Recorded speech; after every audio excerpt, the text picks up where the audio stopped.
कहानी की शुरुआत एक बहुत ही सुंदर और पुराने जापानी घर से होती है, जिसके चारों तरफ साफ पानी और हरियाली है। घर के अंदर हमारा हीरो बचपन में अपने दादाजी के पीछे पीछे जा रहा होता है और उसके हाथों में एक बर्तन है। एक कमरे में जाने के बाद दादाजी उस बर्तन को एक ऊंचे शेल्फ पर रखने में हीरो की मदद करते हैं। फिर दादाजी उसे कुछ स्नैक्स देते हैं ताकि वो उन्हें भी शेल्फ पर रख सके। जैसे ही हमारा छोटा हीरो पैकेट को वहां रखता है, पास के कमरे में एक छोटी बच्ची मुड़कर देखती है, जैसे उसे स्नैक्स की खुशबू आ गई हो। जल्द ही वो बच्ची कमरे में भागती हुई आती है, जिस पर हीरो का ध्यान जाता है। जब हीरो का ध्यान भटकता है तो वो बच्ची चुपके से शेल्फ से स्नैक्स चुरा लेती है और वहां से भागने लगती है। हीरो तुरंत मुड़ता है और उसे रंगे हाथों पकड़ लेता है, लेकिन वो छोटी बच्ची उसे देखकर एक प्यारी सी स्माइल देती है और हवा में गायब हो जाती है। हीरो को लगता है कि वो कोई भूत थी और वो डर जाता है, लेकिन उसके दादाजी उसे बताते हैं कि जो बच्ची उसने देखी वो बिल्कुल असली थी। दादाजी समझाते हैं कि वो उन चीजों को देख सकता है जो आम लोग नहीं देख पाते, इसलिए वो उस बच्ची को देख पाया जो असल में एक शांत आत्मा है और काफी लंबे समय से उनके घर में रह रही है। कई सालों बाद जब हमारा हीरो बड़ा हो जाता है तो वो दादाजी का घर छोड़कर अपने एक दूर के रिश्तेदार के खाली पड़े घर में शिफ्ट हो जाता है। जब हीरो अपने नए घर की तरफ जा रहा होता है तो हरामा नाम का एक लड़का यह देखकर हैरान होता है कि उनके पड़ोस में कोई नया रहने आया है। इसी बीच हीरो अपने नए घर पहुंच जाता है। वो घर के इतने बड़े साइज को देखकर हैरान रह जाता है। घर के अंदर से एक डार्क एहसास बाहर आ रहा होता है, जिससे उसे थोड़ी घबराहट होती है, लेकिन हीरो इस पर ज्यादा ध्यान नहीं देता और अपनी चाबी से गेट खोलने की कोशिश करता है। जैसे ही चाबी ताले पर लगती है, एक रहस्यमयी ताकत वहां आती है और उस धुंध को दूर भगा देती है। हीरो हैरान होकर अपने हाथ में रखे नोट और चाबी को देखता है और पाता है कि उसने पेपर पर जो भी लिखा था वो गायब हो गया है। तभी अचानक से बहुत तेज हवा चलती है और वो नोट उसके हाथों से उड़ जाता है। हवा में उड़ते हुए वो नोट एक सुनसान जगह पर रखे मंदिर के ऊपर गिरता है और फिर उस पर लिखी बाकी चीजें भी पूरी तरह से मिट जाती हैं। मंदिर के बहुत अंदर दो डरावनी आंखें दुनिया को देखने के लिए खुलती हैं। घर वापस आकर हीरो अपना सारा सामान नीचे रखता है और सफाई के उन सभी कामों की लिस्ट बनाता है जो उसे करने हैं। अपनी माँ से फोन पर बात करते हुए वो सोचता है कि इतनी अच्छी जगह और इतने बड़े साइज के बावजूद किसी ने यह घर क्यों नहीं खरीदा। उसकी माँ बताती है कि कई खरीदार उस घर को देखने आए थे, लेकिन वहां पहुंचने के बाद वो सब बिना कुछ बताए वहां से चले गए। हीरो हाँ में सिर हिलाता है, लेकिन सफाई करते हुए इस अजीब बात को भूल जाता है। फिर वो बगीचे की तरफ जाने लगता है, लेकिन उसे जमीन पर कुछ फूल पड़े हुए दिखते हैं। हीरो कंफ्यूज हो जाता है क्योंकि उसे याद नहीं कि वो कोई फूल लाया था। तभी वो देखता है कि झाड़ियों के पीछे से एक अजीब सा जीव उसे छुपकर देख रहा है। कुछ समय बाद माली वहां आता है और कुछ घंटों की मेहनत के बाद वो पूरे बगीचे की सफाई कर देता है।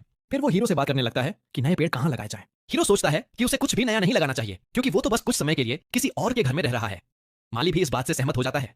अचानक माली के कंधे के पास एक डार्क साया जमा होने लगता है, जिससे उसे बहुत तेज दर्द होता है। जैसे ही हीरो माली की तकलीफ देखता है, घर में अचानक एक हवा का झोंका आता है, जिससे उसका एक लिखा हुआ नोट उड़कर माली के कंधे पर जा लगता है। जैसे ही वो नोट माली को छूता है, उसका दर्द बिल्कुल गायब हो जाता है।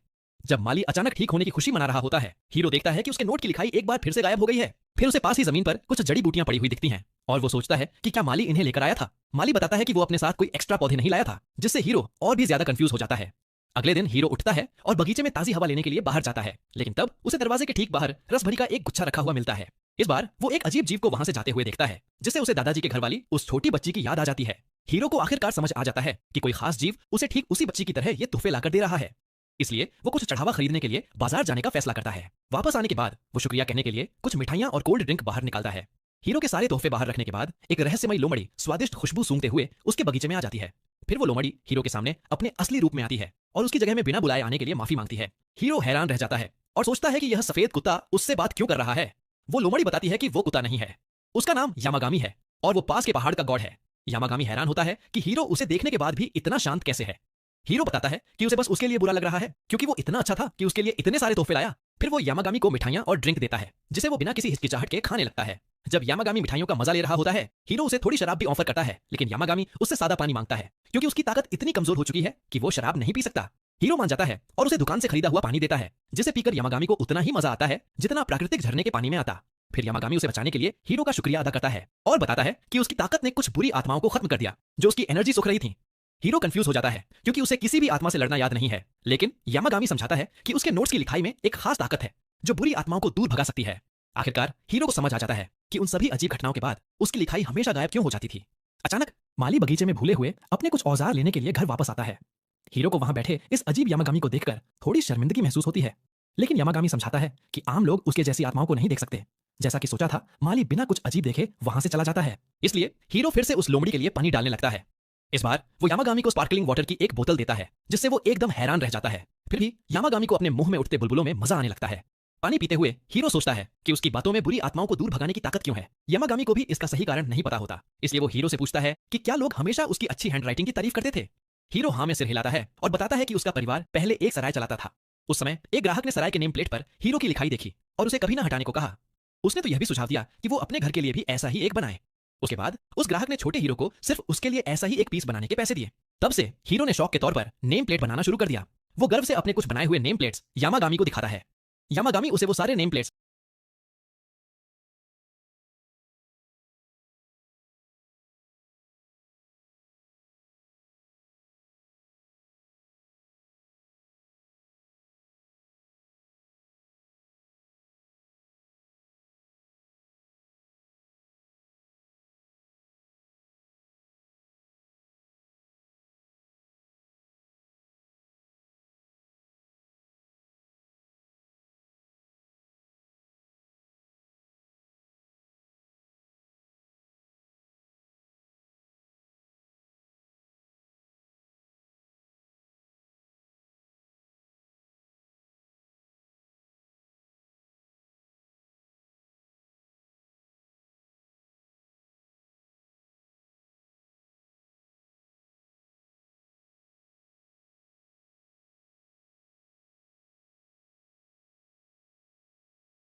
बाद में हीरो नौकरी की तलाश में सड़कों पर निकल पड़ता है। वो एक पार्ट टाइम नौकरी के लिए अप्लाई करने की कोशिश करता है, लेकिन फिर उसे याद आता है कि उन साथियों का कभी न भरने वाला पेट पालने के लिए यह काफी नहीं होगा। फिर उसकी नजर पास ही हो रहे एक लकी ड्रॉ पर पड़ती है, इसलिए वो अपनी किस्मत आजमाने का फैसला करता है। किसी तरह हीरो 1 लाख येन का सबसे बड़ा इनाम जीत जाता है, जिससे उसे कम से कम 3 दिन के खर्चे लायक पैसे मिल जाते हैं। नौकरी ढूंढने का काम टल जाने से खुश होकर वो यामागामी के साथ जश्न मनाने के लिए कुछ ड्रिंक्स खरीदने का फैसला करता है। लेकिन जब हीरो दुकान में घुसता है तो वो अचानक से उनका 333वां ग्राहक बन जाता है। किसी वजह से दुकान के मालिक इस अजीब नंबर का जश्न मनाते हैं। इसलिए इनाम के तौर पर वो हीरो को अपनी सबसे अच्छी ड्रिंक्स का एक सेट गिफ्ट में देते हैं। हीरो सोचता है कि क्या उसकी लगातार लगने वाली यह किस्मत सिर्फ एक इत्तेफाक है। लेकिन जब वो उसके बाद दुनिया का हर एक जैकपॉट जीतने लगता है तो उसे यकीन हो जाता है कि उसकी किस्मत के साथ कुछ अजीब तो हुआ है। इसके बाद वो एक करोड़पति बनकर घर लौटता है और यामागामी से पूछता है कि क्या उसने लॉटरी जिताने के लिए अपनी ताकत का इस्तेमाल किया था। यामागामी ना में सिर हिलाता है और हीरो के तालाब में मौजूद एक अजीब से कछुए की तरफ इशारा करता है। वो बताता है कि इस पत्थर जैसे कछुए का नाम रेकी है और यह उन 4 पवित्र जानवरों में से एक है जो अच्छी किस्मत देते हैं। ऐसा लगता है कि हीरो ने कभी रेकी की मदद की थी, इसलिए उस छोटे कछुए ने उसका एहसान चुकाने का फैसला किया। हालांकि हीरो को याद नहीं कि उसने कभी किसी कछुए को बचाया हो। यामागामी बताता है कि उसने बाजार के पास उस बुरी आत्मा को खत्म करके अनजाने में रेकी को उस आत्मा से बचने में मदद की थी। इस बात के बावजूद हीरो को उस कछुए की ताकतों पर शक होता है। अचानक उसे अपनी मां का फोन आता है जो उसे बताती है कि वो 10 लाख येन की एक लॉटरी जीत गया है जिसमें उसने पहले कभी हिस्सा लिया था। आखिरकार हीरो मान लेता है कि रेकी सच में किस्मत चमकाने वाला कछुआ है और उसकी मदद के लिए उसका शुक्रिया अदा करता है। यामागामी बताता है कि रेकी उस तालाब में रहना चाहता है तो हीरो सोचता है कि उसे वहां रहने की इजाजत दी जाए या नहीं। यामागामी फिर उसे याद दिलाता है कि वो ही इस घर का असली मालिक है, इसलिए फैसला उसे ही करना है क्योंकि यह छोटा कछुआ बिना कोई काम किए उसे जिंदगी भर ऐश करने में मदद कर सकता है। हीरो आसानी से उसे अपने बगीचे में रहने की इजाजत दे देता है। फिर वो रेकी को उसकी मदद के लिए शुक्रिया कहने के तौर पर कुछ ड्रिंक्स ऑफर करता है। फ्री की ड्रिंक के बारे में सुनकर वो धीमा कछुआ अपना इनाम पाने के लिए तुरंत एक कटोरी के सामने टेलीपोर्ट होकर आ जाता है। हीरो मुस्कुराता है और रेकी से कहता है कि वो जितना चाहे उतना पी सकता है। लेकिन तभी उसके सामने एक चमकता हुआ गोला आता है। जब वो गोला जमीन पर गिरता है तो उसकी चमक खत्म हो जाती है और उसके अंदर बीजों का एक गुच्छा दिखाई देता है। हीरो सोचता है कि ये बीज कहां से आए तो यामागामी बताता है कि ये रेकी की तरफ से एक तोहफा है। फिर जैसे ही हीरो उन बीजों को बोने के लिए तैयार होता है यामागामी उसे चेतावनी देता है कि वे एक बहुत बड़े पौधे में बदल जाएंगे। अपने बगीचे को बर्बाद होने से बचाने के लिए हीरो बीजों को बोने से पहले यामागामी से किसी सही जगह के बारे में पूछता है। बीजों को बोते समय हीरो सोचता है कि वे असल में कौन सा पौधा बनेंगे, लेकिन यामागामी इसे एक सरप्राइज ही रहने देता है। कुछ दिनों बाद हीरो यामागामी और उसके साथियों के लिए कुछ कुकीज लेकर बगीचे में जाता है। अचानक छत से 2 छोटी आत्माएं झांकती हैं जिससे बेचारा हीरो पूरी तरह डर जाता है। फिर यामागामी उन्हें फुजिन और रेन के नाम से बुलाता है, इसलिए हीरो समझ जाता है कि वे जापानी कहानियों की हवा और बिजली की मशहूर आत्माएं हैं। हालांकि कहानियों में उन दोनों आत्माओं को काफी डरावना बताया गया था, लेकिन असल जिंदगी में वे काफी क्यूट लग रही थीं।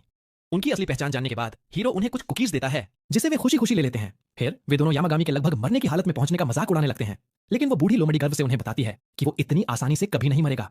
इसी बीच यामागामी के साथी इस बात पर गुस्सा हो जाते हैं कि उन आत्माओं ने उनकी कुकीज चुरा ली। उनके वहां आने के बारे में पूछने से पहले ही वो दोनों जुड़वा गॉड्स बताते हैं कि वे बस हीरो के मशहूर बगीचे को देखने के लिए उत्सुक थे, इसलिए वे उसे देखने के लिए चले आए। फिर वे रेकी को उसकी कटोरी से पीते हुए देखते हैं, इसलिए हीरो उन्हें भी ड्रिंक ऑफर करता है। जब वे दोनों ड्रिंक पी लेते हैं तो फूजिन हीरो को तोहफे के तौर पर हवा की अपनी ताकत देता है। हैरान होकर हीरो सोचता है कि इस ताकत का इस्तेमाल कैसे किया जाए, इसलिए यामागामी उससे कहता है कि वो खुद को हवा का इस्तेमाल करते हुए महसूस करे। यह सुनकर हीरो अपने हाथ बाहर निकालता है और पूरा ध्यान लगाता है। जल्द ही उसी दिशा में एक हल्की हवा बहने लगती है। हालांकि हीरो अपनी इस नई वैक्यूम क्लीनर जैसी ताकत का इस्तेमाल करके खुश होता है। यामागामी बताता है कि वो इसे और भी ज्यादा ताकतवर बनाने के लिए ट्रेनिंग कर सकता है। कहीं और एक अंधेरी बिल्डिंग में हरामा और भी कई बुरी आत्माओं से लड़ रहा होता है। जैसे ही वो एक और आत्मा को खत्म करता है वो देखता है कि हीरो का बनाया हुआ पेंटागन धीरे धीरे फीका पड़ गया है। हरामा को थोड़ा बुरा लगता है कि उसका वो ताकतवर पेंटागन अब गायब होने वाला है।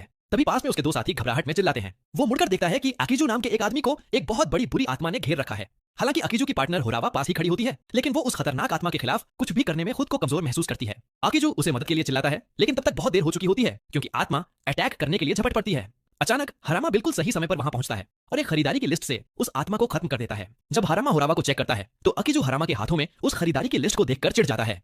इसके बाद वो होरावा के पास जाता है और उससे पूछता है कि क्या उसे हरामा की उन ताकतवर खरीदारी की लिस्ट के बारे में कुछ पता है। होरावा मानती है कि उसे कुछ नहीं पता, इसलिए अकीजू उस पर गुस्सा हो जाता है। वो कंफ्यूज होकर सोचती है कि वो इतना परेशान क्यों है। फिर वो पूछती है कि वो हरामा से इतनी नफरत क्यों करता है, जिससे उसे और भी ज्यादा गुस्सा आ जाता है। फिर भी होरावा खुद को छुड़ाती है और वहां से चली जाती है, जिससे अकीजू अपने टूटे हुए घमंड के साथ अकेला रह जाता है। कुछ दिनों बाद हीरो अपने बगीचे में बाहर आता है और देखता है कि बाहर बारिश रुक गई है। यामागामी बताता है कि बगीचे पर कोई असर नहीं पड़ा क्योंकि अंदर रहने वाले सभी जादुई जीवों की एनर्जी ने इसके चारों ओर एक घेरा बना दिया है। फिर हीरो देखता है कि जो बीज उसने बोए थे वे अब एक छोटे पौधे में बदल गए हैं। यामागामी हीरो को बताता है कि इस पौधे को घर का पवित्र पेड़ माना जाएगा और इसका नाम उसके खुद के नाम पर कुसेनिनोई रखा जाएगा। हीरो हाँ में सिर हिलाता है और यामागामी के लिए कुछ और खाने की चीजें निकालने से पहले उस पौधे को पानी देता है।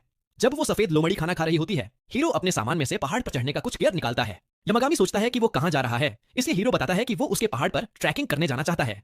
हैरान होकर यामागामी उसे चेतावनी देता है कि उसका पहाड़ ट्रैकिंग के लिए कोई आसान जगह नहीं है, लेकिन हीरो को अपने गियर पर पूरा भरोसा होता है। आखिरकार यामागामी उसे अपने पहाड़ पर ट्रैकिंग करने की इजाजत दे देता है, बशर्ते वो उसके मंदिर से ऊपर न जाए। अपनी तैयारियां पूरी करने के बाद हीरो यामागामी के 3 साथियों के साथ होजो पहाड़ पर ट्रैकिंग के लिए जाता है। रास्ते में हीरो को उस मुश्किल रास्ते पर चलने में परेशानी होने लगती है, लेकिन वे तीनों आत्माएं उसका हौसला बढ़ाती हैं। एक लंबी और मुश्किल ट्रैकिंग के बाद हीरो आखिरकार एक खुली जगह पर पहुंचता है जहां उसे यामागामी का टूटा हुआ पुराना मंदिर दिखाई देता है। तीनों साथी हीरो को समझाते हैं कि उसे कुछ भी साफ करने की जरूरत नहीं है। हालांकि हीरो फिर भी अपने दोस्त को सम्मान देने के लिए उसे ठीक करना चाहता है। उसकी इस लगन को देखकर आत्माएं सामान ले जाने और टूटे हुए मंदिर को ठीक करने में उसकी मदद करती हैं। कुछ समय बाद वे मंदिर की सफाई पूरी करते हैं और खाने के लिए बैठ जाते हैं। अचानक सबको पास के जंगल से कुछ अजीब सी डरावनी आवाजें सुनाई देती हैं। बिना कुछ बताए आत्माएं यह पता लगाने के लिए उठ खड़ी होती हैं। इसलिए हीरो भी उनके पीछे भागता है। जब वो उन तक पहुंचता है तो देखता है कि पास के एक झरने के चारों ओर एक बड़ी सी काली धुंध जमा हो गई है। उस काली धुंध से एक बुरी आत्मा बाहर आती है और एक साथी पर अटैक करती है, जो हीरो की बाहों में छुप जाता है। फिर उनमें से एक देखता है कि उस बुरी आत्मा ने किसी दूसरे जीव को अपने अंदर समा लिया है और फिर वो हीरो से पूछता है कि क्या वो उसे देख सकता है। हीरो बताता है कि वो सिर्फ अच्छी आत्माओं को ही देख सकता है, लेकिन यह बुरी आत्मा इतनी ताकतवर है कि वो भी इसे धुंधला सा दिख पा रहा है। चूंकि वे छोटे जानवर उस बुरी आत्मा के पास जाने से बहुत डर रहे होते हैं, हीरो अपने एक नोट के साथ उसका सामना करने का फैसला करता है। जब वो उस नोट से आत्मा को खत्म करने की कोशिश करता है तो आत्मा उसके अटैक से बच निकलती है और पलटवार करती है। हीरो समझ जाता है कि वो अपनी जान खतरे में डाले बिना उस आत्मा को नहीं हरा सकता, लेकिन तभी उसे एक और आइडिया आता है। वो अपने बैग से बहुत सारे नोट्स निकालता है और उन्हें हवा में उछाल देता है और अपनी हवा वाली मैजिक का इस्तेमाल करके उन्हें एक मशीन गन की तरह उस आत्मा की तरफ उड़ा देता है। इस बार एक नोट बुरी आत्मा को जा लगता है, जो तुरंत ही उसका नामो निशान मिटा देता है। बुरी आत्मा के गायब होने के बाद उसके शरीर से एक अजीब सा गोला बाहर गिरता है और उसके अंदर एक अजीब सा जीव दिखाई देता है। जब हीरो यह चेक करने की कोशिश करता है कि वो जीव ठीक है या नहीं, तो वो तुरंत चौकन्ना हो जाता है और वहां से भाग जाता है। हालांकि हीरो को थोड़ी निराशा होती है, लेकिन वो यह देखकर खुश होता है कि वो जीव बिल्कुल ठीक है। थोड़ी देर बाद वो घर लौटता है और यामागामी उसका मंदिर साफ करने के लिए उसका शुक्रिया अदा करता है। फिर हीरो उससे उस जीव के बारे में पूछता है जिसे उसने देखा था, लेकिन यामागामी एक बार फिर उसे यह राज नहीं बताता। हीरो उसे यह राज रखने देता है, लेकिन फिर वो देखता है कि कुसेनिनोई पेड़ ने बढ़ना बंद कर दिया है। वे साथी समझाते हैं कि चूंकि यह पेड़ एक पवित्र पौधा है, इसलिए इसके बढ़ने का तरीका आम पेड़ों से बिल्कुल अलग है। जब वे पेड़ के बारे में बात कर रहे होते हैं, रेकी हीरो को दरवाजे की तरफ इशारा करता है तो वो बाहर जाकर चेक करता है। बाहर उसे हवा में तैरता हुआ एक छोटा सा नीला ड्रैगन दिखाई देता है। वो ड्रैगन हीरो को झुककर नमस्ते करता है, इसलिए वो भी सम्मान में सिर झुकाता है। हीरो फिर ड्रैगन को अंदर बुलाता है और यामागामी से उसके बारे में पूछता है। यामागामी बताता है कि इस ड्रैगन का नाम ओरियू है और यह किस्मत चमकाने वाले उन 4 जानवरों में से एक और जानवर है। ओरियू की नजर कुसेनिनोई पेड़ पर पड़ती है और वो बाहर जाकर एक अजीब सी ताकत को समन करता है। जल्द ही बगीचे के चारों ओर जादुई घेरा होने के बावजूद काले बादल घिरने लगते हैं। हालांकि जब बादलों से बारिश होने लगती है तो वे कुछ ही सेकंड में उस कुसेनिनोई पेड़ को एक विशाल आकार में बड़ा कर देते हैं। एक बार जब पेड़ बड़ा हो जाता है तो ओरियो बारिश रोक देता है और हीरो से उसके तालाब में रहने की इजाजत मांगता है। हीरो उसे वहां रहने देने के लिए मान जाता है, लेकिन सिर्फ तभी जब रेकी को इससे कोई एतराज न हो। क्योंकि रेकी को कोई दिक्कत नहीं होती, इसलिए ओरियो उनके साथ रहने लगता है। यामागामी बताता है कि ओरियो हीरो को बहुत पसंद करता है, क्योंकि हरामा ने अपने पेंटागन का इस्तेमाल करके उसे एक बुरी आत्मा से आजाद कराया था। हालांकि यह असल में हरामा का काम था, लेकिन ओरियो को उसकी जादुई ताकत के असली सोर्स का पता चल गया और वो हीरो के घर उसका शुक्रिया अदा करने आ गया। अचानक हरामा खुद दरवाजे पर आ जाता है, इस उम्मीद में कि उसे भूतों को दूर भगाने वाली लिखाई का एक और बंडल मिल जाएगा। हीरो उसके लिए नए नोट्स का एक बंडल निकालता है और बदले में हरामा उसे शुक्रिया कहने के लिए एक बहुत ही स्वादिष्ट मिठाई देता है। उस टेस्टी खाने को देखकर यामागामी के मुंह में पानी आने लगता है, लेकिन हीरो का ध्यान हरामा पर ही रहता है। वो उस ऊंजा से पूछता है कि क्या वो पेंटागन किसी काम का था, और हरामा उसकी लाजवाब ताकत के लिए उसकी तारीफ करता है। फिर वो उससे अपने हाथ पर एक और निशान बनाने को कहता है, लेकिन इस बार वो चाहता है कि उसका आकार थोड़ा अलग हो। हीरो सोचता है कि क्या हरामा को बस पेंटागन पसंद नहीं है, लेकिन वो बताता है कि पेंटागन असल में एक दूसरे परिवार का खानदानी निशान है। हीरो हाँ में सिर हिलाता है और हरामा के हाथ पर एक नया निशान बनाता है, जिसे वो काम करते हुए ध्यान से देखता है। हरामा का एक भरोसेमंद साथी इस बात की तरफ ध्यान दिलाता है कि हीरो के नोट्स ज्यादा काम के नहीं हैं, क्योंकि उन्हें फेंकना बहुत मुश्किल है। हरामा बताता है कि उसने हीरो से अपने लिए कड़क बिजनेस कार्ड्स लिखवाकर यह परेशानी पहले ही सुलझा ली है। यह सुनकर उसका साथी मजाक करता है कि हरामा अपने उड़ने वाले कार्ड्स के साथ एक सुपर हीरो बनने के लिए बिल्कुल तैयार है। फिर वो सीरियस हो जाता है और उसे चेतावनी देता है कि वो हीरो की पहचान को एक राज ही रखे, क्योंकि कोई भी बुरा इंसान आत्माओं को दूर भगाने वाली उसकी ताकतों का गलत फायदा उठा सकता है। वो बताता है कि अकीजू को पहले ही हीरो के बारे में पता चल गया है, लेकिन उसे उम्मीद है कि वो उसे कोई नुकसान नहीं पहुंचाएगा। इसी बीच बाजार में हीरो की टक्कर अकीजू से हो जाती है, जो उसे घूर कर देखता है और वहां से चला जाता है। कंफ्यूज होकर हीरो आगे बढ़ता रहता है, लेकिन वो उस छोटे से ताबीज को नहीं देख पाता जो अकीजू ने चुपके से उसकी पीठ पर चिपका दिया था। कुछ दिन बाद जब हीरो एक और वर्ल्ड एंडिंग शॉपिंग लिस्ट लिख रहा होता है, यामागामी इकिजो का इविल टैलिस्मैन फ्लोटिंग देख लेता है। उसकी आंखें नैरो हो जाती हैं, क्योंकि उसे हरामा की वार्निंग याद आ जाती है कि एक कलीग हीरो की मूवमेंट्स ट्रैक कर रहा था। यामागामी गुस्सा हो जाता है कि इतना रैंडम स्मॉल फ्राई उसके फ्रेंड को हर्ट करना चाहता है, तो वह टैलिस्मैन इरेज कर देता है ताकि हीरो सुरक्षित रहे। कुछ समय बाद इकिजो खुद हीरो के घर तक पहुंच जाता है, क्योंकि उसके कर्सिंग टैलिस्मैन्स सब फेल हो गए थे। जब वह होरावा के साथ घर पहुंचता है, वह उससे पूछती है कि मनाटो को देखकर अब क्या प्लान है। इकिजो उसे बताता है कि वह या तो उसके टैलिस्मैन्स खरीद लेगा बल्क में, या फिर उसे खुद के लिए कस्टम मेड आर्टिफैक्ट्स बनाने के लिए मजबूर न कर सके। फिर होरावा मिनाटो के घर के आसपास की सारी मैजिकल एनर्जी से एक अजीब सा रिंगिंग साउंड महसूस करती है, लेकिन उसे समझ नहीं आता कि वो क्या है। इकिजो आगे बढ़कर डोरबेल बजाता है, लेकिन जब दरवाजा नहीं खुलता तो गुस्से में उसे लात मार देता है। अचानक उसके शरीर में एक अजीब सी पावर दौड़ जाती है और वह फिसलकर गिर जाता है। इकिजो उठकर देखता है तो खुद को एक नाइटमेयर जैसे लैंडस्केप में पाता है, जो एक डरावने श्राइन के इर्द गिर्द केंद्रित है। कंफ्यूज्ड होकर वह अपनी होरावा को पुकारता है, लेकिन कोई जवाब नहीं मिलता। डरा हुआ आदमी चारों तरफ देखता है और ठंडी सिहरन महसूस करके हेलस्केप से भागने की कोशिश करता है, लेकिन एक पेड़ अपनी जड़ें उसके रास्ते में उगा देता है जिससे वह ठोकर खाकर चेहरे के बल सख्त चट्टान पर गिर जाता है। मौत के दर्द को महसूस करने के बाद इक्किजो चमत्कारिक रूप से श्राइन पर वापस जाग उठता है। वह अपनी घड़ी चेक करता है और देखता है कि समय 1 सेकंड भी नहीं बढ़ा है, जो उसे और भी ज्यादा टेरिफाइड कर देता है। फिर इक्किजो एक बड़ी लाइन ऑफ टैलिस्मन्स को नोटिस करता है जो एनर्जी से ह्यूमिंग कर रहे हैं। उनकी पावर कुछ भी लेकिन फ्रेंडली नहीं लग रही। इधर मिनाटो घर पर शांति से अपनी शॉपिंग लिस्ट पूरी कर लेता है। पास में यामागामी एक लोकल मैगजीन पलट रहा है जिसमें उसे पता चलता है कि उसकी फेवरेट बीन बन मेकर ने अब चंकी बीन पेस्ट इस्तेमाल करना शुरू कर दिया है, स्मूथ की बजाय। यह टेक्सचर चेंज यामागामी के लिए बहुत आउटरीजियस है और मिनाटो नोटिस करता है कि वह कितना गुस्सा है। वह समझ जाता है कि बीन मेकर का नाम इचिको है, जो बेकर है जिसके पास वह रेगुलरली जाता है। यामागामी के गुस्से को शांत करने के लिए मिनाटो फैसला करता है कि इचिको के पास जाकर उसे और स्मूथ बन बनाने के लिए मनाएगा। रास्ते में यामागामी मिनाटो के साथ ट्रिप पर शामिल हो जाता है, तो मिनाटो को चिंता होती है कि आसपास के लोग नोटिस कर लेंगे। यामागामी उसे रियश्योर करता है कि ज्यादातर लोग उसे देख नहीं सकते, लेकिन फिर भी आसपास के लोग उसकी प्लीजेंट स्मेल और प्रेजेंस नोटिस कर लेते हैं। यामागामी के बन लेने से पहले वे पेट शॉप में कुछ सामान के लिए जाते हैं। यामागामी अपने लिए एक अच्छा डॉग बोल चुनता है, लेकिन मिनाटो को लगता है कि अपने बेस्ट फ्रेंड को स्ट्रे पपी की तरह फीड करना सही नहीं।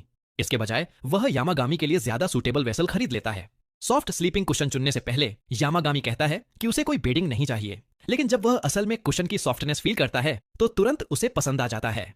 मिनाटो नोटिस करता है कि डॉग कुशन उसके लिए छोटा है, तो वह लार्जर वाले का कस्टम ऑर्डर कर देता है। इसके बाद दोनों इचिको की शॉप पर जाते हैं। इचिको मिनाटो को पड़ोसी के रूप में पहचानता है और पूछता है कि क्या वह यामागामी के माउंटेन पर गया है।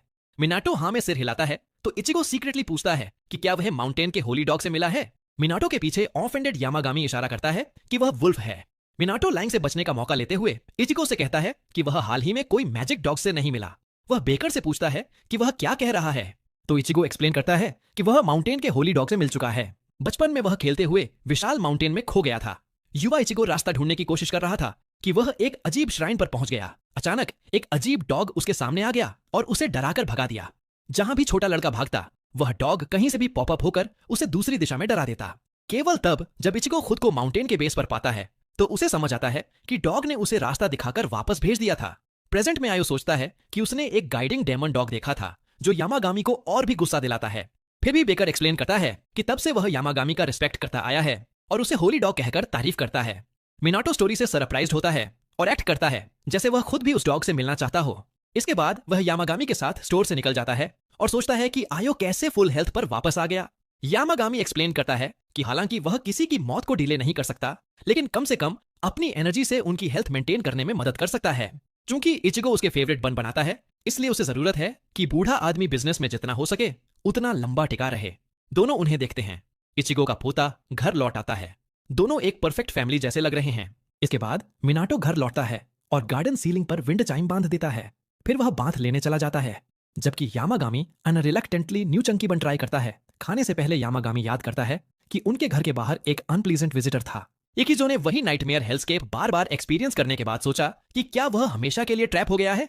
आखिरकार अंतहीन टेरर ने उसे ओवरवेल्म कर दिया और आदमी ने हुएवर इस रियल्म को कंट्रोल कर रहा था उसे माफ करने की भीख मांगी, क्योंकि उसने उन्हें गुस्सा दिलाया था। उसकी माफी के साथ यामागामी ने आखिरकार उसे नाइटमेयर से रिलीज कर दिया और इकिजो रियल वर्ल्ड में होश में वापस आ गया। जब वह जागा तो उसने होरावा से पूछा कि वह कितनी देर से उसका इंतजार कर रही थी। होरावा कंफ्यूज्ड लगी, क्योंकि उसे इकिजो के ट्रैप होने के दौरान कोई टाइम पास नहीं हुआ महसूस हुआ। इस बात को सुनकर इकिजो मिनाटो के घर से टेरिफाइड हो जाता है और डरे हुए बच्चे की तरह भाग जाता है। पीछे छूट गई कंफ्यूज्ड होरावा सोचती है कि क्या घर की बेल का इको के टेरर से कोई लेना देना है। इधर यामागामी चंकी बन का पीसफुली एंजॉय करता रहता है। जल्द ही मिनाटो बात से बाहर आता है और पूछता है कि क्या कोई विजिटर्स आए थे। यामागामी कहता है नहीं, तो मिनाटो टॉपिक चेंज करता है और पूछता है कि क्या उसे न्यू बन पसंद आए। पहले की शिकायतों के बावजूद यामागामी ने उन्हें टेस्ट करने के बाद असल में न्यू बन पसंद कर लिया। मिनाटो को खुशी होती है कि इचिको की बेकरी का ट्रिप वेस्ट नहीं गया और वह रिलैक्स करने बैठ जाता है। यामागामी नोटिस करता है कि इस बार उसने काफी लॉन्ग बाथ लिया, हालांकि वह आमतौर पर क्विक शॉवर्स लेता है। मिनाटो एक्सप्लेन करता है कि वह घर पर हॉट स्प्रिंग में रिलैक्सिंग बाथ्स लेने का आदी है, तो वह एक बार फिर उस फीलिंग को एक्सपीरियंस करना चाहता था। यह सुनकर यामागामी थॉटफुल हो जाता है और एक्शन लेने का फैसला करता है। अगले दिन जब मिनाटो गार्डन में बाहर निकलता है तो उसे बर्निंग सल्फर की स्मेल आती है। सरप्राइज्ड होकर वह देखता है कि यामागामी ने उसके लिए गार्डन में फुल हॉट स्प्रिंग बाथ बना दिया है ताकि वह एंजॉय कर सके। मिनाटो ग्रेटफुली उस गिफ्ट को एक्सेप्ट करता है और बाथ में रिलैक्स करने के लिए एंटर कर जाता है। फिर वह नोटिस करता है कि टर्टल और ड्रैगन प्रेजेंट नहीं है। यामागामी एक्सप्लेन करता है कि दोनों छोटे बीस्ट्स गार्डन के पॉन्ड के बॉटम पर रेस्ट कर रहे होंगे। उसने भी रिवील किया कि उसने कल रात उनकी हेल्प से हॉट स्प्रिंग बनाया था। मिनाटो सिर हिलाता है और दोनों को थैंक करने का मेंटल नोट बना लेता है। कुछ देर बाद वह हॉट बाथ से बाहर निकलकर कोल्ड फ्लोर पर रिलैक्स करता है। जबकि मिनाटो आउट ऑफ कमीशन है, यामागामी पीसफुली एक डॉग बोलफुल ऑफ टी एंजॉय करता है। फिर उसके एक फैमिलियर अचानक सबको अलर्ट करता है कि उनके पास न्यू विजिटर है। फिर ओरू मिनाटो के पास आता है और एक्सप्लेन करता है कि विजिटर कोई ऐसा है जिसे वह और रेकी जानते हैं। मिनाटो बाहर स्टेप करने के बाद दरवाजे पर कुछ नहीं पाता। फिर वह नोटिस करता है कि घास के नीचे से एक शाय क्रिएचर झांक रहा है। एक बार क्रिएचर पकड़े जाने पर वह शाइनेस से वापस छिप जाता है। एक फेरेट एक्सप्लेन करता है कि वह घर में एंटर करने की परमिशन मांग रहा है, तो मिनाटो इसे अंदर आने देता है। उनके न्यू फ्रेंड के अंदर आने के बाद वह खुद को किरिन इंट्रोड्यूस करता है। फिर नर्वसली ट्रेम्बल करते हुए कुछ शब्द बुदबुदाता है। मिनाटो सोचता है कि वह क्या कह रहा है, तो एक फेरेट उसके लिए ट्रांसलेटर बन जाता है। वह एक्सप्लेन करता है कि किरिन उसे एविल स्पिरिट से बचाने के लिए बेहद ग्रेटफुल है।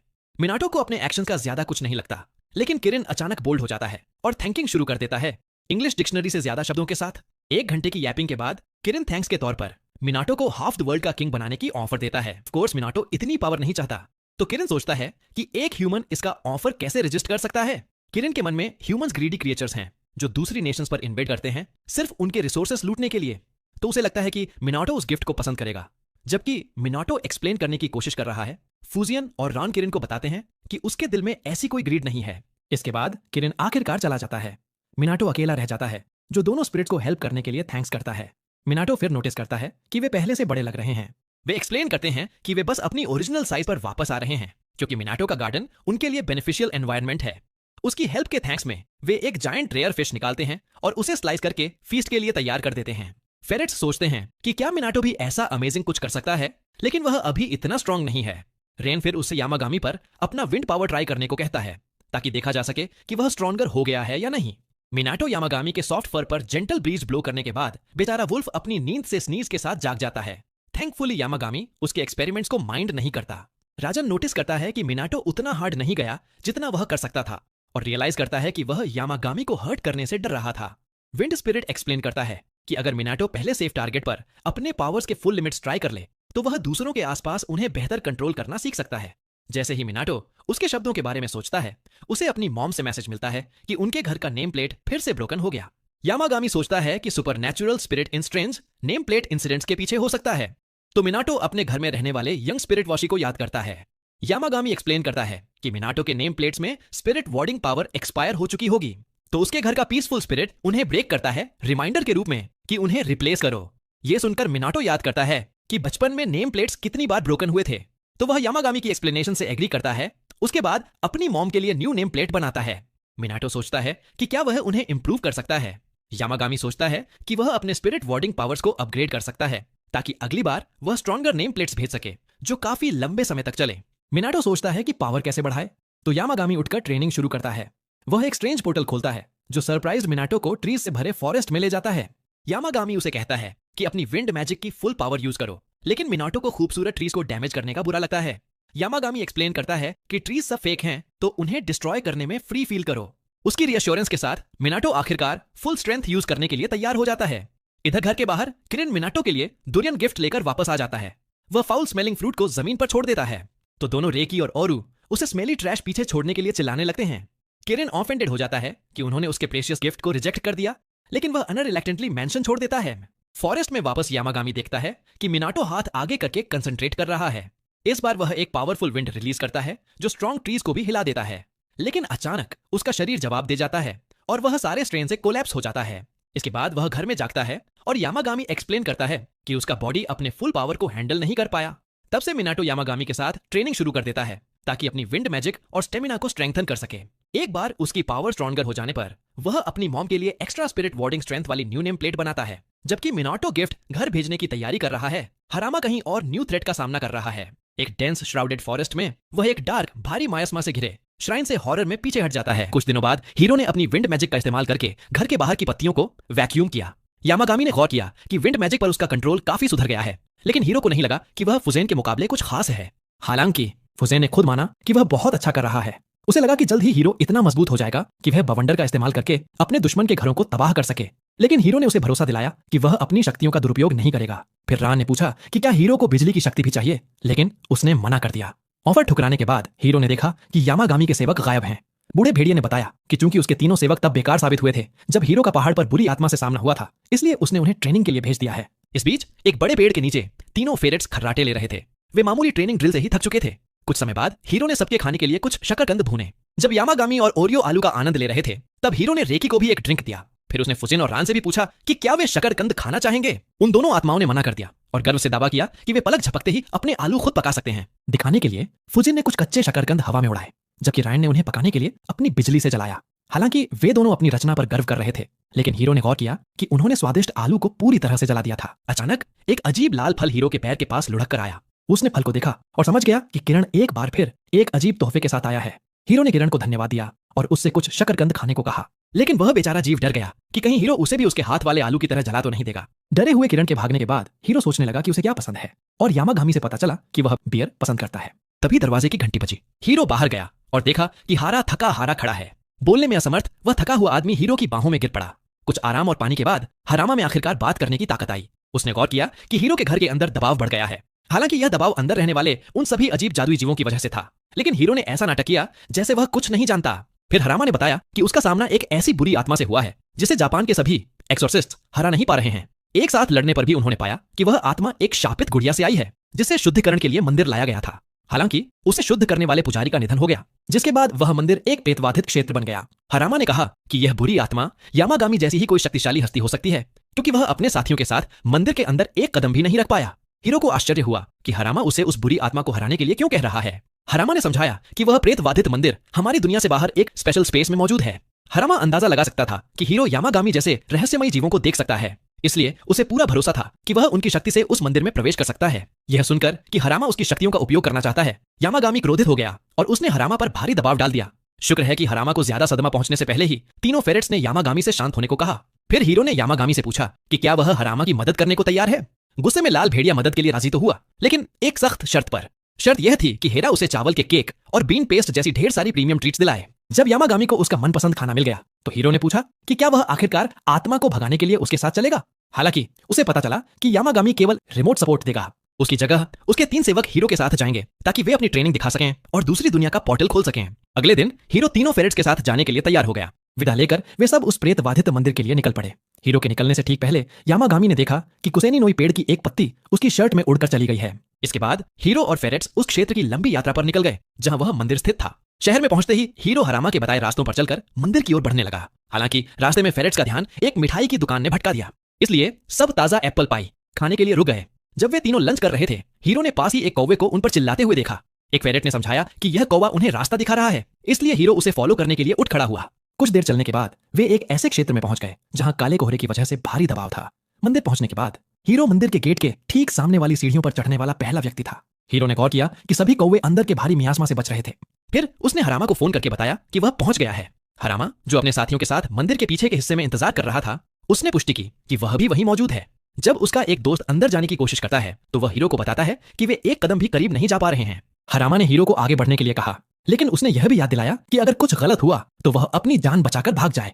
हीरो मान गया और गेट की ओर बढ़ा, लेकिन गेट ने उसके हाथ को एक जोरदार ताकत से पीछे धकेल दिया। अंदर घुसने में मदद करने के लिए तीनों फेरेट्स ने अपनी शक्तियों को मिलाया और गेट को एक जादुई पोर्टल में बदलने के लिए मजबूर किया। दरवाजा खुलने के साथ ही वे सब अंदर चले गए। जल्द ही वे मंदिर की मुख्य इमारत में पहुंचे, जहां फेरेट्स ने देखा कि अंदर ढेर सारी गुड़िया रखी हुई थीं। इससे पहले कि वे और करीब जाते, एक बुरी आत्मा की डरावनी फुफकार सुनाई दी। सभी फेरेट्स दुश्मन पर अपने दांत पीसने लगे, लेकिन उसने मंदिर की दीवारों को तोड़ दिया और उन पर काले टेंटेकल्स से हमला कर दिया। अचानक हुए हमले से चौंक कर हीरो ने एक शॉपिंग लिस्ट का इस्तेमाल करके उन टेंटेकल्स को रोका और फेरेट्स की रक्षा की। उसे हराने के बाद ढेर सारी गुड़िया फर्श पर बेजान होकर गिर पड़ी। फिर घर से और भी गुड़िया बाहर आईं, तो फेरेट्स उनसे निपटने के लिए कूद पड़े। उन 3 गुड़ियों को हराने के बाद उत्सुकी कुछ ज्यादा ही घमंडी हो गया और उसका ध्यान इस पर नहीं गया कि उनमें से एक अभी भी हिल रही थी। उस गुड़िया ने उसे अचानक पकड़ लिया और उसे अपने बालों में फंसा लिया, लेकिन किस्मत से सिरी ने उन्हें काट दिया। उत्सुकी के बाल बचने के बाद सबने राहत की सांस ली। बदकिस्मती से वे आराम नहीं कर पाए, क्योंकि मंदिर से असली बॉस गुड़िया आखिरकार प्रकट हुई, जिसके शरीर पर बहुत सारा अंधेरा जमा था। वह गुड़िया हवा में उठी और जोर से चिल्लाई। गुड़िया की गुस्से वाली चीख की वजह से अंधेरा हीरो और बाकी सब पर हमला करने लगा, इसलिए वे एक बड़ी बैटल के लिए तैयार हो गए। हीरो ने ढेर सारे मेमोस निकाले और उन्हें हवा में उछालकर उस शैतानी गुड़िया की ओर उड़ा दिया। हालांकि यह गुड़िया बहुत शक्तिशाली थी और उसने उन जादुई तावीजों टैलिस्मन्स को ऐसे चीर दिया जैसे वे साधारण शॉपिंग लिस्ट हों। फिर उस गुड़िया ने फेरेट्स को दूर पटक दिया और अपना पूरा अटैक हीरो पर केंद्रित कर दिया। उसने उसे बालों की एक मोटी दीवार में फंसा लिया और पूरी ताकत से उसका गला घोंटने लगी। तो हीरो को लगा कि अब वह सीधा हेवन जाने वाला है। इसी समय यामागामी ने फेरेट्स के साथ अपने कनेक्शन के जरिए हीरो की हालत देख ली। अचानक उसकी आंखें शक्ति से चमक उठीं और तीनों फेरेट्स ने हीरो को आवाज दी। वे तीनों भी यामागामी जैसी ही रोशनी से चमकने लगे। फिर सफेद भेड़िया जोर से दहाड़ा और जल्द ही फेरेट्स ने भी वैसा ही किया। अपनी मिलीजुली शक्तियों से उन्होंने उस शैतानी गुड़िया को हरा दिया जिसने हीरो को छोड़ दिया और जमीन पर गिर पड़ी। जब फेरेट्स हीरो को देख रहे थे तब उसने गुड़िया की जांच की और उसे दर्द में तड़पते हुए पाया। हीरो ने गुड़िया पर एक शब्द लिखा जिससे आखिरकार उसके शरीर से अशुद्धियां बाहर निकल गईं। हालांकि फेरेट्स ने गौर किया कि मंदिर में मंडराने वाले असली दानव को अभी तक भगाया नहीं गया है। जांच करने के लिए वे मुख्य इमारत में दाखिल हुए जहां उन्हें एक रहस्यमयी ऑर्ब मिला जिसे काली अशुद्धियों ने निगल लिया था। फेरेट्स ने समझाया कि इस ऑर्ब के अंदर एक शक्तिशाली जीव है, इसलिए जैसे ही हीरो इसे शुद्ध कर देगा वे वहां से जाने के लिए आजाद होंगे। हीरो ने ऑर्ब के लिए नोट लिखने के लिए अपनी जेबों में हाथ डाला, लेकिन उसे एहसास हुआ कि उसके पास अब कोई नोट नहीं बचा है। हालांकि उसे एक फालतू नोटबुक मिल गई और उसने ऑर्ब को शुद्ध करने के लिए उस पर ढेर सारे शब्द लिखे। बदकिस्मती से ऑर्ब बहुत शक्तिशाली था, इसलिए वे शब्द उसे शुद्ध करने में नाकाम रहे। फेरेट्स ने सोचा कि क्या हीरो के पास लिखने के लिए कुछ और है, लेकिन इससे पहले कि वह चेक कर पाता उनके आसपास की दुनिया ढहने लगी। घबराहट में सबको एहसास हुआ कि जादुई जगह अब ढहने ही वाली थी, क्योंकि उन्होंने वहां मंडराने वाली बुरी आत्माओं को नुकसान पहुंचाया था। डर के मारे एक फेरेट हीरो की शर्ट के अंदर छिप गया जहां उसे कुसेनिनोई का एक छोटा पत्ता मिला। उसने तुरंत वह पत्ता हीरो को दे दिया, जिससे लगा कि वे पवित्र कुसेनिनोई पेड़ की शक्ति से आखिरी आत्मा को हरा सकते हैं। अपनी बची कुची पूरी ताकत के साथ हीरो ने अपना खुद का सरनेम कुसेनिनोई उस पत्ते के शरीर पर लिख दिया। उसने उस बुरी आत्मा को शुद्ध करने के लिए इस सबसे शक्तिशाली शब्द का इस्तेमाल किया और इस बार वह अंततः उस अजीब ऑर्ब से गायब हो गई। जैसे ही अशुद्धि खत्म हुई, हीरो ने उस शुद्ध ऑर्ब को लिया और फेरेट्स के साथ बाहर की ओर भागा। मंदिर के बाहर हराम ने देखा कि वह पूरी जगह ढह रही है। उसने हीरो की मदद के लिए अंदर जाने की कोशिश की, लेकिन होरावा ने उसे रोक दिया क्योंकि इसका कोई फायदा नहीं होता। अंदर हीरो और बाकी सभी मंदिर के मुख्य निकास द्वार की ओर भागे, लेकिन उनके आसपास की जगह बहुत ही तेज रफ्तार से ढह रही थी। जैसे ही उन्होंने बड़ी मुश्किल से बाहर निकलने की जगह तक पहुंचने की कोशिश की, झटकों की वजह से एक विशाल पेड़ उखड़ गया। वह पेड़ सीधा हीरो की तरफ गिरने लगा, जिसने अंत करीब जानकर अपनी आंखें बंद कर लीं। अचानक फुजिन और रान प्रकट हुए और उन्होंने उस पेड़ को काट दिया। फिर उन्होंने उस अजीब घर से एक शक्तिशाली हवा चलाई जिसने पेड़ के टुकड़े टुकड़े कर दिए और हीरो और बाकी सबको बाहर की ओर धकेल दिया। इसके बाद वे सब फिर से असली दुनिया में जाग गए। फेरेट्स हैरान थे कि उन्हें किसने बचाया, क्योंकि उन्होंने किसी को देखा नहीं था। तभी फुजेन और राउन दोनों सामने आए और उन दोनों आत्माओं ने हीरो को उनकी मदद की जरूरत पड़ने पर चिढ़ाया। उसने उन्हें परेशानी में डालने के लिए माफी मांगी। कुछ समय बाद हराम ने हीरो को उसकी इतनी बड़ी मदद के लिए तहे दिल से धन्यवाद दिया। हीरो ने उसे पूरे गैंग के साथ घर के अंदर बारबेक्यू के लिए बुलाया, लेकिन हयामा ने मना कर दिया क्योंकि वह व्यस्त था। जाने से पहले उसने हीरो को प्रीमियम ट्रीट्स का एक और बैग दिया, जिसे हीरो ने अंदर बारबेक्यू खा रहे सभी लोगों को दे दिया। जबकि बाकी सब स्वादिष्ट दोपहर के भोजन का आनंद ले रहे थे, हीरो ने फुइगेन और रायन को कुछ ड्रिंक्स दिए जो उसके बाथ में आराम कर रहे थे। उसके पीछे से किरण ने भी अपना सिर बाहर निकाला तो हीरो ने उसे भी एक ड्रिंक दिया। खुश होकर किरण ने उसे बदले में एक और डुरियन फल दिया, लेकिन रेकी अचानक कहीं से आ गया और उस बदबूदार फल को फेंक दिया। वे दोनों फल के स्वाद को लेकर आपस में बहस करने लगे। तभी ओरियो बीच में कूद पड़ा और रेकी का साथ देने लगा। जब तीनों आत्माएं बहस कर ही रही थीं, तब फेरेट्स ने हीरो को उसका अजीब ऑर्ब देखने के लिए बुलाया। जैसे ही हीरो ने देखा, वह ऑर्ब चमकने लगा और एक छोटे चूजे में बदल गया। यामागामी ने बताया कि इस चूजे को हॉलो कहा जाता है और यह रेकी और अन्य भाग्यशाली आत्माओं का आखिरी सदस्य है। हीरो ने नन्हे हॉलो का अपने घर में स्वागत किया और चूजे ने अपने पंख ऐसे फैलाए जैसे वह पहले से ही अपने घर पर हो। कुछ देर बाद यामागामी हीरो के घर फ्रूट बंस एंजॉय करते हुए रिलैक्स कर रहा था। दोनों रिलैक्स करते हुए हो बर्ड को दूसरे बर्ड्स को सिंगिंग सिखाते देख रहे थे। बर्ड्स क्यूट किड्स की तरह खेल रहे थे, लेकिन हो अपने स्टूडेंट्स को सीरियस पॉइंटर्स दे रहा था ताकि उनकी सिंगिंग टेक्निक बेहतर हो। ज्यादातर बर्ड्स ने ब्यूटीफुल सॉन्ग गाया, लेकिन एक बर्ड शर्मीला था और उसका परफॉर्मेंस पूरी तरह मिस हो गया। इससे हो गुस्सा हो गया, लेकिन फिर ग्रेशियसली दूसरा सॉन्ग गाकर उसे सिखाने लगा। ये सीन देखकर यामागामी और हीरो मुस्कुराए। उन्हें खुशी हुई कि उनके फ्रेंड्स आसपास इतने पॉपुलर हो गए हैं। ओरियो, रेकी और किरण पीसफुल गार्डन में रिलैक्स कर रहे थे, लेकिन किसी ने ध्यान नहीं दिया कि स्काई में स्ट्रेंज पोर्टल खुल गया है। दूसरी तरफ हरमा इन्फेक्टेड एरिया में इविल स्पिरिट से बैटल कर रहा था। एक को डिफीट करने के बाद उसने अपने पार्टनर कात्सुरागी से पूछा कि एरिया क्लियर हो गया है क्या। कात्सुरागी ने बताया कि अभी बहुत काम बाकी है, क्योंकि स्पेशल फेस्टिवल की वजह से इविल स्पिरिट्स की संख्या बढ़ गई है। हरामा माना इस्तेमाल करके थक गया था। कात्सुरागी ने अपने शार्क और पेंगुइन स्पिरिट से कवर किया और कुछ और इविल स्पिरिट्स को डिवावर कर दिया। स्पिरिट्स को डिफीट करने के बाद कात्सुरागी रिलैक्स हो गया। हरामा को अनदर इविल स्पिरिट अटैक की नोटिफिकेशन मिली और वो इन्वेस्टिगेट करने चला गया। टाउन में हीरो शॉप से स्वीट्स खरीदकर बाहर आया। उसे देखकर स्ट्रीट के लोग बातें करने लगे जैसे वो कोई बर्ड विस्परर हो। हीरो कंफ्यूज्ड हो गया। तभी अलग अलग बर्ड्स फ्लॉक करने लगे अपने सुपरस्टार हो से मिलने। हीरो उनकी विस्परिंग इग्नोर करके चलता रहा। फिर उसे अपना गार्डनर मिला जिसने अपना 25th स्टैच्यू पूरा कर लिया था। हीरो ने उसकी वर्क की तारीफ की। गार्डनर ने बताया कि हीरो के घर आने से उसे ज्यादा एनर्जी मिल गई है। फिर अचानक सब तरफ बर्ड्स देखकर वो सरप्राइज्ड हो गया। हीरो वहां से भाग गया ताकि सस्पेशन न हो। घर पहुंचकर यामागामी के फेमिलियर्स ने उसे बताया कि एवरीवेयर स्ट्रेंज पोर्टल्स खुल रहे हैं। यामागामी ने कहा, पैनिक मत करो, वो जानता था कि उसके मिनियंस अकेले हैंडल नहीं कर पाएंगे। यामागामी स्काई में जंप करके रोग डोमेन्स को हैंडल करने चला गया। जैसे ही हीरो घर के करीब पहुंचा, उसने देखा कि सारे बर्ड्स चले गए हैं। तभी फूजिन और रॉन प्रकट हुए और कहा, जल्दी घर जाओ। हीरो ने पूछा क्यों, तो उन्होंने बताया कि लेटली इविल स्पिरिट्स रैम्पेंट हो गए हैं। साथ ही कई abandoned divine realms randomly pop up हो रहे हैं जो ह्यूमंस के लिए सीरियस डेंजर हैं। बात करते हुए उनके ऊपर स्काई में एक डोमेन प्रकट हो गया। रैन ने उसे जैप करके डिस्ट्रॉय कर दिया। फूजिन ने समझाया कि डिवाइन रेल्म्स स्काई, ग्राउंड या वाटर कहीं से भी अपीयर हो सकते हैं। उन्होंने हीरो को डोमेन्स के आसपास एक्स्ट्रा केयरफुल रहने की वार्निंग दी। हीरो ने पूछा क्यों। उन्होंने बताया कि हीरो पहले से ही मिथिकल क्रीचर्स के बहुत करीब है, इसलिए डेंजरस डोमेन्स हीरो की तरफ ज्यादा अट्रैक्ट होते हैं, क्योंकि हीरो खुद डिवाइन डोमेन में रहता है और यामागामी के हॉट स्प्रिंग एंजॉय करता है। अगर रोग डोमेन में फंस गया तो बाहर निकलना मुश्किल होगा। जाने से पहले स्पिरिट्स ने बताया कि Yamagami personally abandoned divine realms को डिस्ट्रॉय करने में लगा है। बाहर यामागामी डिवाइन डोमेन्स को ट्रैक कर रहा था। उसे पता चला कि अकेले हैंडल करना बहुत मुश्किल है, इसलिए उसने फेमिलियर्स के साथ स्प्लिट करके ज्यादा ग्राउंड कवर किया। टाउन में हीरो को एक अबैंडन्ड श्राइन मिला। अननोन वॉइस ने उसे स्टॉप करने को कहा, लेकिन हीरो ने सोचा हो ने कहा होगा। हो ने कहा, उसने कुछ नहीं कहा। हीरो ने वार्निंग इग्नोर करके श्राइन के करीब गया। अचानक पोर्टल खुल गया और उसे अंदर खींचने लगा। हीरो रेजिस्ट नहीं कर पाया, लेकिन हो ने प्रोटेक्ट करने के लिए जंप कर लिया। Red chicken suddenly majestic Phoenix में ट्रांसफॉर्म हो गया और पोर्टल की तरफ स्क्रीच किया, लेकिन हो ट्रांसफॉर्मेशन सस्टेन नहीं कर पाया। वो फिर चिकन बन गया और हीरो के साथ पोर्टल में सख्त हो गया। उसी समय यामागामी को हीरो की प्रेजेंस गायब होने का पता चला। कुछ मिनट्स बाद हीरो नई रेल्म में जागा, लेकिन फॉरेन रेल्म की एनर्जी से उसे सिकनेस हो रही थी। वो एग्जिट ढूंढने लगा। रास्ते में उसे वुडन क्रेट्स मिले। हीरो को यामागामी की एडवाइस याद आई कि डिवाइन डोमेन अपने क्रिएटर की साइकी को रिफ्लेक्ट करता है। अगर डोमेन स्पेशल साइंस दिखाने लगे तो मतलब क्रिएटर कंफर्टेबल फील कर रहा है। रास्ते पर चलते हुए हीरो को स्मॉल क्रेविस मिला। वो क्रेविस में घुसा तो एटमॉस्फेयर पीसफुल से क्रीपी हो गया। डार्क केव की गहराई में हीरो ने एक वुमन को पेन में सोते हुए देखा।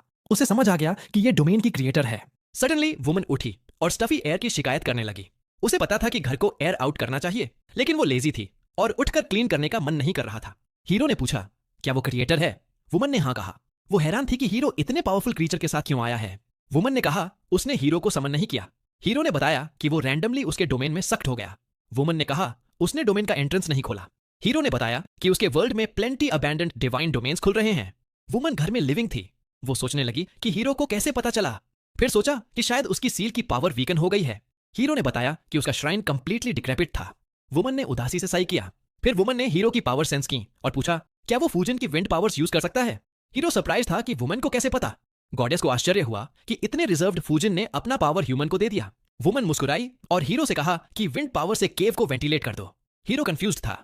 वुमन ने समझाया कि अंदर विंड ब्लो करके एयर फ्रेश कर दो। हीरो ने हेल्प करने को कहा, लेकिन पूछा आखिरी बार कब वेंटिलेटेड किया था। गॉडेस ने सोचकर बताया कि लास्ट टाइम केव को एयर्ड आउट 1000 ईयर्स पहले किया था। हीरो इस डिवाइन बेसमेंट ड्वेलर को देखकर शॉक्ड था, लेकिन कुछ कमेंट नहीं किया। वुमन फिर लेट गई और बोली सब हैंडल कर लो। हीरो ने पूछा क्लीन करने के बाद क्या वो उसे जाने देगी। वुमन ने अग्री किया, लेकिन ऑफेंडेड हो गई कि हीरो ने पूछा। वो सोच रही थी कि हीरो उसे नॉन सीरियस पर्सन समझता है। हीरो ने केव की ऑफल स्टेट की तरफ इशारा किया। वुमन ने फिंगर से पोर्टल खोल दिया और बोली पुराने वुडन क्रेट्स को पोर्टल में फेंक दो। हीरो ने अग्री किया। उसने क्रेट्स उठाए और विंड से पोर्टल में ब्लो कर दिया। वुमन ने हीरो की स्किल्स देखकर इंप्रेस हो गई। डोमेन के बाहर यामागामी के 3 फेरेट्स डिवाइन डोमेन्स को टेक डाउन कर रहे थे। कुछ और क्लियर करने के बाद यामागामी आया और अपडेट मांगा। फेरेट्स ने बताया कि एरिया के सारे डिवाइन डोमेन्स एलिमिनेट हो चुके हैं। यामागामी ने कहा अब हीरो को सेव करने का टाइम है। फेरेट्स ने पूछा हीरो के साथ क्या हुआ। यामागामी ने बताया हीरो रैंडम डोमेन में ट्रैप्ड हो गया। हो के क्राई को याद करके फेरेट्स समझ गए कि हीरो को किडनैप कर लिया गया है। अचानक स्काई में फिर डिवाइन डोमेन्स अपीयर हुए। फूजिन और राजन रीइंफोर्समेंट के रूप में आए। यामागामी ने फेमिलियर्स को हीरो की मदद करने को भेजा। वे जाते ही यामागामी ने पावर बर्स्ट से रोर किया और नए डोमेन्स डिस्ट्रॉय कर दिए। स्पिरिट्स ने यामागामी की पावर की तारीफ की। वे पूछने लगे कि पीक स्ट्रेंथ पर क्या वो माउंटेन इरप्ट कर सकता है। यामागामी ने याद दिलाया कि लास्ट इरप्शन 500 ईयर्स पहले हुई थी। डोमेन के अंदर हीरो ने लेजी गॉडेस की केव क्लीन कर दी। डन होने पर उसने गॉडेस से पूछा रूम ठीक लग रहा है क्या। गॉडेस ने आंखें खोली तो क्लीन देखकर सरप्राइज्ड हो गई। फिर भी बोली एयर अभी थोड़ा स्टफी है। हीरो ने पॉकेट से कुछ लीव्स निकाले। गॉडेस ने पूछा ये क्या है। हीरो ने बताया ये गार्डन के सेक्रेड ट्री के लीव्स हैं। हीरो ने लीव्स को एयर में उड़ा दिया। वे तुरंत डार्क मियास्मा को क्लियर कर गए। गॉडेस फिर हीरो की एबिलिटी से इंप्रेस हो गई। हीरो ने बताया कुसनिनोई लीव्स में ग्रेट पावर है, इसलिए वो हर जगह ले जाता है। आखिर गॉडेस उठी और हीरो को थैंक्स किया जॉब वेल डन के लिए। उसने हीरो से कुछ और कुसनिनोई लीव्स मांगे। हीरो ने एक दे दिया। गॉडेस ने लीव की फ्रेग्रेंस अप्रिशिएट की और थैंक्स में हीरो को अपनी पावर ग्रांट करने को कहा। उसने हीरो के हेड की तरफ पॉइंट किया और स्ट्रेंज पावर ट्रांसफर कर दी। हीरो ने पूछा क्या किया। गॉडेस ने बताया कि सीलिंग पावर दी है। हीरो पूछने लगा अब क्या सील कर सकता है। गॉडेस ने समझाया कि वो इनविजिबल थिंग्स सील कर सकता है, इमोशंस, रिग्रेट्स और सुपरनैचुरल पावर्स को किसी भी चीज में सील कर सकता है। हीरो को समझ आ गया कि गॉडेस के डोमेन में इतने क्रेट्स क्यों थे। उसने बताया क्रेट्स में peoples unresolved dreams, regrets, powers और बर्डन्स थे। फिर बोली क्रेट्स में सील करने की जरूरत नहीं, हीरो किसी भी चीज में सील कर सकता है, ये पावर यूज करना कंप्लीटली ऑप्शनल है। गॉडेस ने वार्निंग दी कि जब तक ट्रेनिंग नहीं कर लेगा तब तक पावर राइट कंडीशंस में ही एक्टिवेट होगी। एक्सप्लेनेशन के बाद गॉडेस फिर सोने के लिए लेट गई। हीरो पैनिक हो गया और याद दिलाया कि अभी एग्जिट नहीं दिखाया, लेकिन गॉडेस पहले ही सो चुकी थी। हीरो ने सोचा वेक करे, लेकिन कर्टसी में डिस्टर्ब नहीं करना चाहा। लकीली फेरेट्स ने डोमेन के अंदर पोर्टल खोल दिया। हीरो उनके साथ बाहर आ गया। बाहर हीरो ने थैंक्स किया लाइफ सेव करने के लिए। फेरेट्स ने सॉरी कहा कि लेट हो गए क्योंकि सिटी में दूसरे डिवाइन डोमेन्स हैंडल कर रहे थे। हीरो ने बताया कि डोमेन के अंदर वाले पर्सन से सीलिंग पावर मिली है। सीलिंग सुनकर फेरेट्स समझ गए कि डोमेन की ओनर अमितारासु है। हीरो शॉक्ड था क्योंकि अमितारासु बहुत फेमस डीटी है, लेकिन पर्सनली कंप्लीटली डिफरेंट लग रही थी। हीरो ने पूछा फेरेट्स को उसका लोकेशन कैसे मिला। उन्होंने बताया हो के क्राई से ट्रैक किया। हीरो ने मेंटल नोट किया फेदरी फ्रेंड को थैंक्स करने का। फेरेट्स ने कहा विंड स्पिरिट्स को भी थैंक्स करो। हीरो ने पूछा क्यों। उन्होंने बताया विंड स्पिरिट्स ने अमितारासु का डोमेन ढूंढने में मदद की। फिर पूछा क्या हीरो को सख्त होने से पहले कोई वॉइसेस सुनाई दी थी। हीरो को याद आया कि विंड स्पिरिट्स ने डेंजर की वार्निंग दी थी। फेरेट्स ने हीरो को कंसंट्रेट करके विंड स्पिरिट्स को सुनने को कहा। हीरो ने आंखें बंद की और फोकस किया। जल्दी ही जॉयस लिटिल वॉइसेस सुनाई देने लगी। अब विंड स्पिरिट्स को सुन पाने के बाद हीरो ने उन सबको थैंक्स किया लाइफ सेव करने के लिए। मीनवाइल दूसरी जगह हेरमा अबैंडन्ड एस्टेब्लिशमेंट के बाहर वेट कर रहा था। कत्सुरागी समय पर पहुंच गया। तभी कुछ अन्य एक्सोर्सिस्ट्स गुजर रहे थे। अन्य एक्सोर्सिस्ट्स ने बताया कि लोकेशन के सारे इविल स्पिरिट्स प्यूरिफाई कर दिए हैं। फिर पूछा हर्मा उनके रीजन में क्यों है, क्योंकि ऑफिशियल एक्सोर्सिस्ट्स के बीच अनस्पोकन रूल है कि अपनी जुरिस्डिक्शन में ही रहो। थ्रेट देने के बाद वे चले गए। कत्सुरागी ने हर्मा को बताया कि वे लेजी ग्रुप हैं जो नॉर्मल केसेस के लिए भी एक्स्ट्रॉर्डिनरी फीस चार्ज करते हैं। सीवोंग है वे ट्रबल में न पड़े।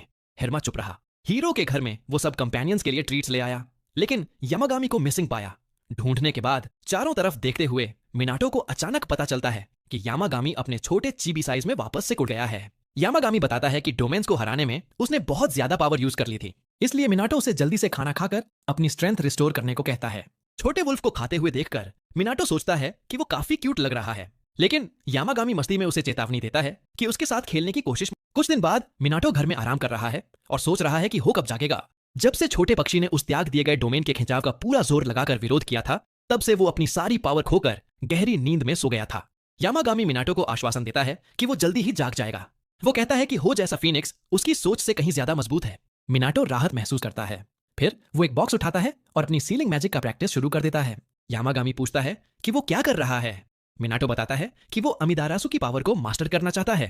वो कहता है कि वो अपने एक्सॉर्सिस्ट पावर को नई चीजों में सील करके हारामा को ज्यादा मजबूत गोस्ट से लड़ने में मदद करना चाहता है। यामागामी मिनाटो के एक्सपेरिमेंट में इंटरेस्ट लेता है, लेकिन बताता है कि बॉक्स से उसकी सारी पावर लीक हो रही है। फिर वो मिनाटो को सलाह देता है कि जिस चीज में सील करना है उसकी साफ इमेज दिमाग में रखनी चाहिए। मिनाटो उसकी बात सुनकर हंस पड़ता है।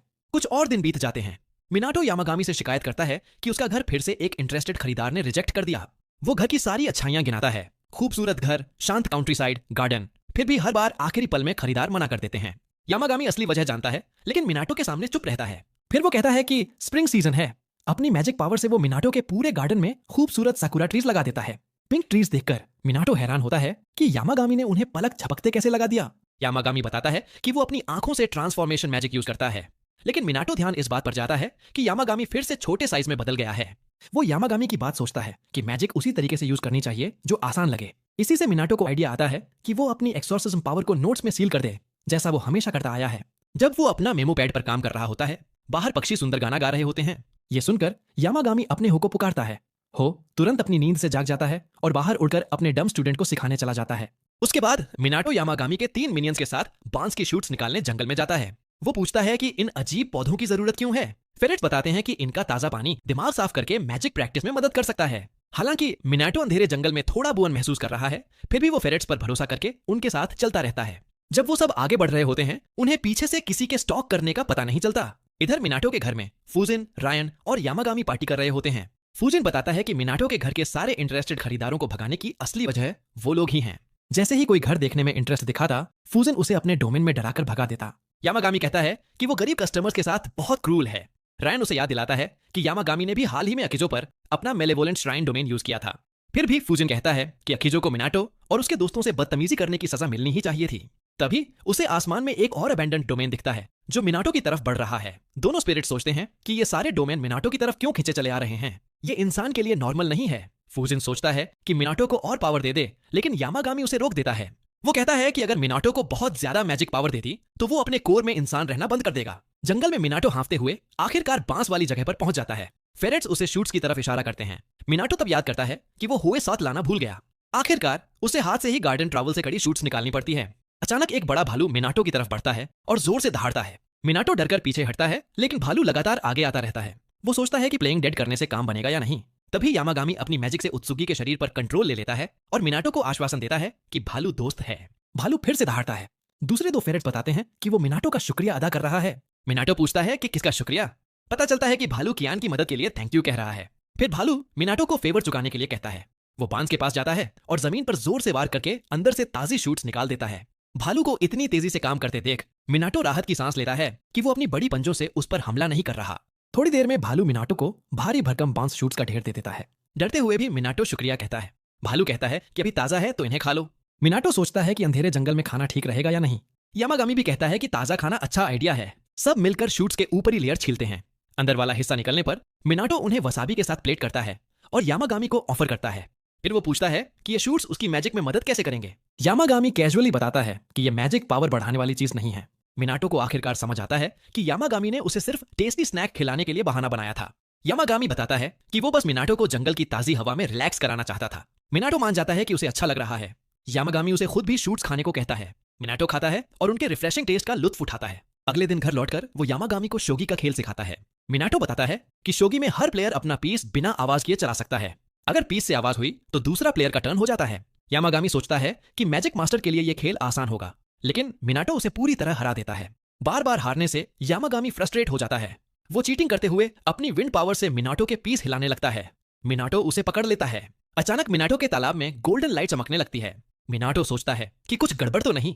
यामागामी बताता है कि बस एक लॉस्ट स्पिरिट घर से गुजर रहा है। गोल्डन लाइट से आइबिसु नाम का स्ट्रेंज मरमैन निकलता है। आइबिसु मिनाटो को बताता है कि वो बस गुजरता हुआ मेहमान है और घर में शामिल हो जाता है। मिनाटो पूछता है कि वो क्यों आया है।